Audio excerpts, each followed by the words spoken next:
Mercury shifts into Libra and opens the door for better communication, deeper connections, and some serious opportunities for smooth conversations.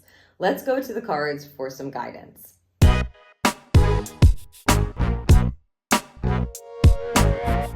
On Thursday, September 18th, Mercury enters Libra and will be in Libra until October 5th. So that's about 2.5 weeks. Let me roll the dice to see what we have connected for our shuffle and our numbered guidance for this particular aspect. Okay, a 4 and a 6, making that a nice 10. This really isn't surprising, this coupling, right? Because you've got stability and balance working together. The heart, right? And let's say harmony of the heart. It's very nice.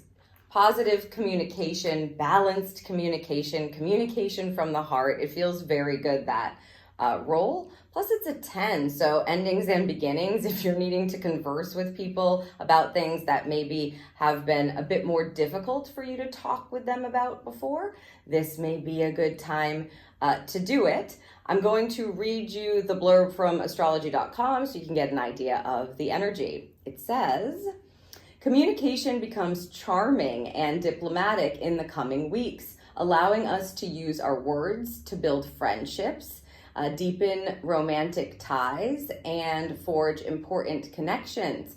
It's an ideal time for mingling in social situations and resolving conflicts. So yeah, I love the energy of the blurb. I love the 10, the 4, and the 6, making that beautiful 10. If stuff has been going on, and this feels like an energy where we can just have smooth understanding, especially with verbal communication. Even if it's been hard in the past, this is the time to balance things out, to harmonize things. So let's get these decks shuffled and see what the Oracle has to give.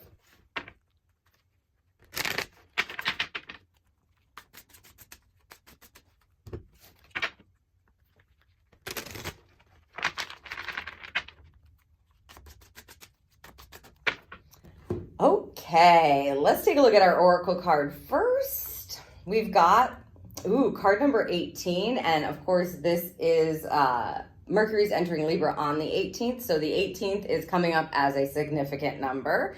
Don't push the envelope. And let's take a look at this card up close and look at the depiction. They're heavily telling me to look at the depiction of the card. Look at the illustration.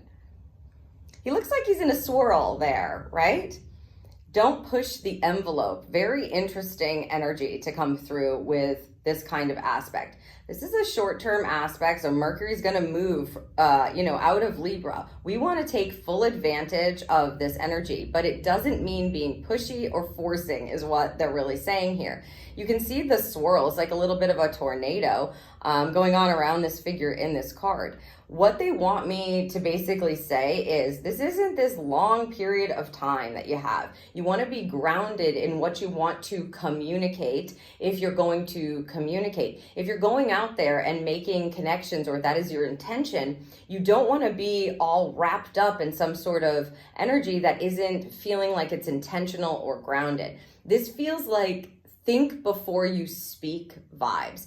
If you find yourself in a situation where you are naturally, intuitively kind of guided to communicate with someone, it may fare very well for you. I would keep this in mind. The Oracle is telling you not to cross over the line. It's almost like recognizing natural boundaries with people and conversations. The goal of this energy is harmony and balance. It's bringing people together. It's helping you to understand yourself, to be able to help someone else understand what you're saying, and then also to, of course, do that or reciprocate that for someone else. So listen to what they're saying in order to balance the energy, understand each other better, harmonize the relationship.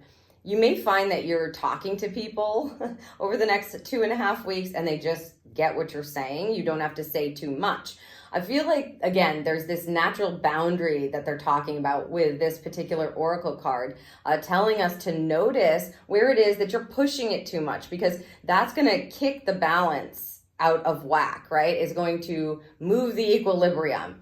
So it's not about forcing or pushing. It's more about harmonizing. We want to remember that. And if you're paying attention and if you're conscious as you're communicating and as you're listening, they're saying as you're volleying back and forth with someone, or as you're thinking about a conversation that you want to have with someone or a topic that you'd like to discuss, remember that there are energetic boundaries. You'll feel them intuitively if you're conscious of them, especially with this kind of oracle showing up. Not what I would expect with this kind of an aspect, but it's a nice heads up from spirit. How can you intend and stay in harmony if you're pushing it and pushing it and pushing it? So we're looking to avoid it and just notice the natural energetic boundaries of the conversation or the topic, etc. Let's see what we have for the tarot. Okay, the Five of Wands. Yes. Okay, look at this up close. The Five of Wands, this particular depiction has all of these crossing wands and this one wand here. This is what we want to stick to. That's what they're saying. Like, the depiction is very clear and needed is what Spirit is giving me here. The Five of Wands can be an interesting energy. It can really stir things up. It can create conflict. It can create competition. It can have you comparing yourself, unhealthy habits with other people, especially if you're working in a group. It can stir things up and fire things up. But it's a lovely card for change and collaboration, or people helping each other and understanding each other and working toward a common goal. That's why they're saying this particular depiction is lovely, and they're using it to help us be guided with this aspect. That one wand there is the goal. We want to use this for intention and direction.